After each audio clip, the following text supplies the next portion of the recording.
Hi friends, welcome to my channel Learn English with Mr. Nemo.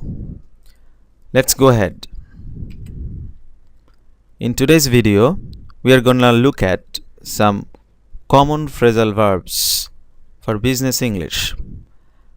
And these phrasal verbs are very important for English learners who are preparing for competitive exams. So let's get started. The first phrasal verb is to ask around. Now, ask around. It means to ask many people the same question. For example, I need a good real estate agent. Could you ask around the office and see if anyone knows one? Let's move on to the next phrasal verb. To back someone up. It means to support. For example, thanks for backing me up in the meeting. That means you see, thanks for supporting me in the meeting. You can say like this too. Let's move on to the next phrasal verb. To call someone back.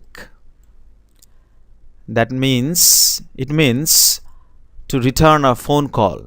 For example, we have a bad connection. I will call you back in a few minutes.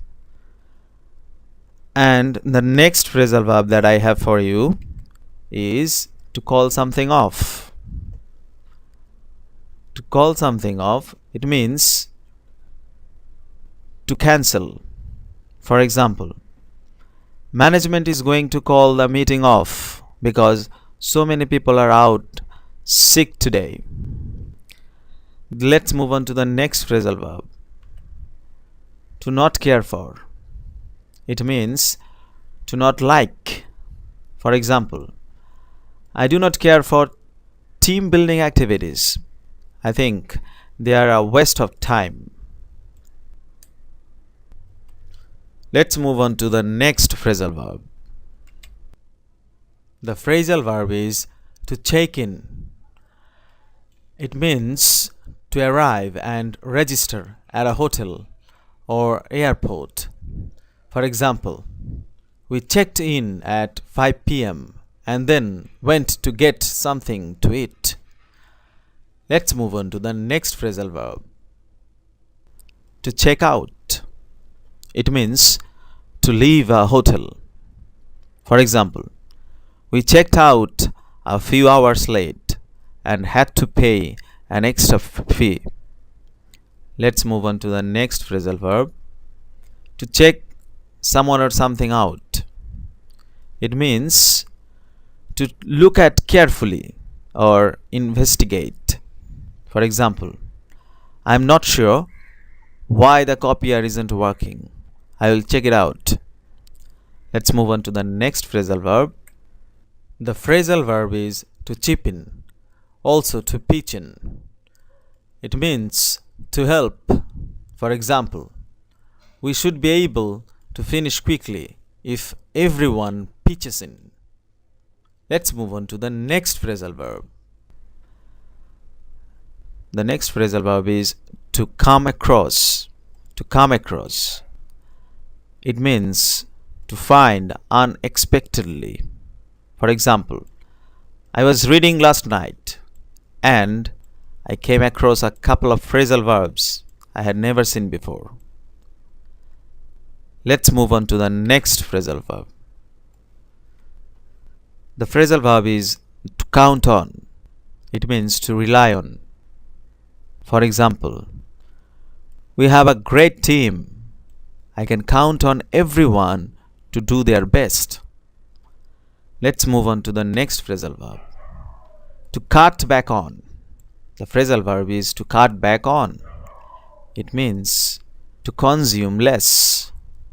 For example, it's a tough economy. We are trying to cut back on unnecessary expenses. Let's move on to the next phrasal verb. To cut in. The phrasal verb is to cut in.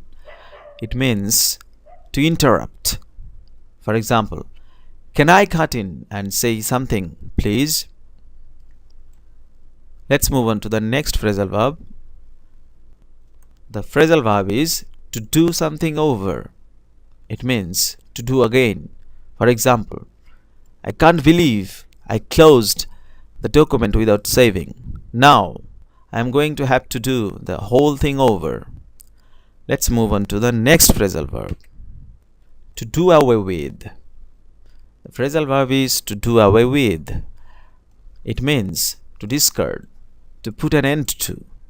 For example, they did away with bonuses last year because their profits were so low.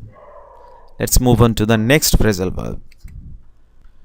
The phrasal verb is to drop by. It means come without an appointment, to visit briefly. For example, John dropped by my office to talk about last month's figures. Let's move on to the next phrasal verb. To drop something or to drop someone or something off. The phrasal verb is to drop someone or something off. It means to take someone or something somewhere and leave them or it there. For example, my car was in the shop, so Kevin dropped me off at my office.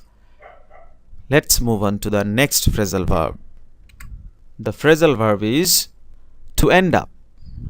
It means to eventually reach, do, or decide. For example, at first I thought I wanted to be an accountant. Then I studied finance.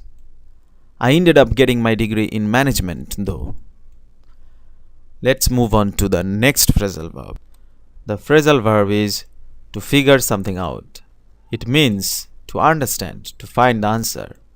For example, I can't figure out why the printer isn't working. I've tried everything and it still won't work. Let's move on to the next phrasal verb. To fill something out. The phrasal verb is to fill something out.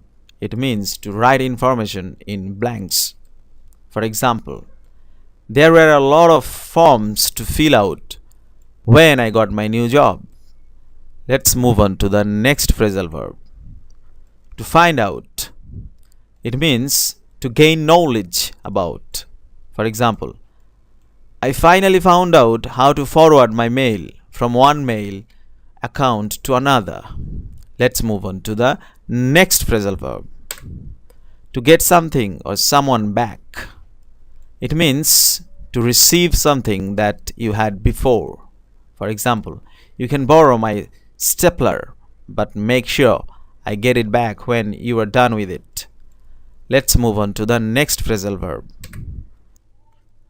The phrasal verb is to get back at. It means to retaliate, to take revenge on someone. For example, he might get back at you for asking him so many tough questions during his presentation. Let's move on to the next phrasal verb. The phrasal verb is to get in.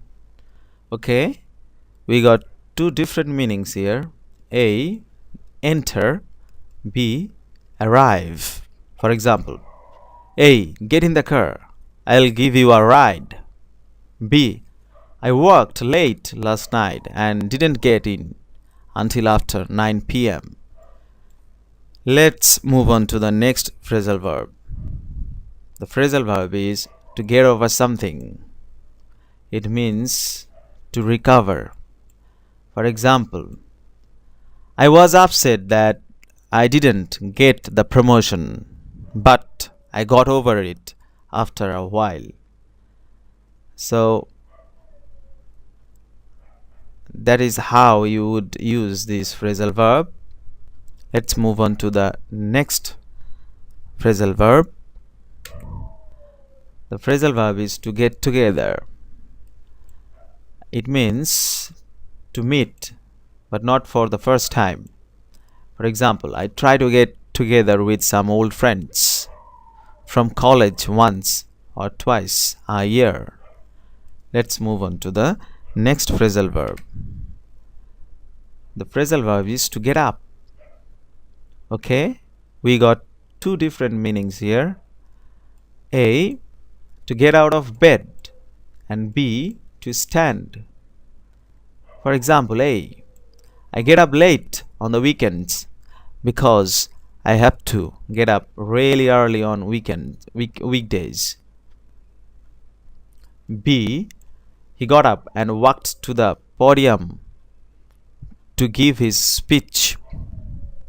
Let's move on to the next phrasal verb. The phrasal verb is to give in. It means to reluctantly stop fighting or arguing. For example, management didn't want to give in to the union's demands, but in the end, they didn't have a choice. Let's move on to the next phrasal verb. To give something up. The phrasal verb is to give something up. It means to quit a habit or quit doing a certain activity. For example, I gave up checking Facebook at work. I'm trying to be more productive. Let's move on to the next phrasal verb. To give up. The phrasal verb is to give up. It means to stop trying. For example, just because we failed the first time doesn't mean we should give up. We just need to change a few things. Alright, that brings up to the end of the lesson. I hope you enjoyed the lesson and learned from it. Now please do use them, and I think it will help you speak fluently. Do practice them. Alright, if you liked this video, give it a thumbs up by hitting the like button, and also do not forget to subscribe to my channel by clicking the subscribe button to get my latest videos right here on YouTube. Happy learning, and I'll see you in another lesson soon. Bye bye.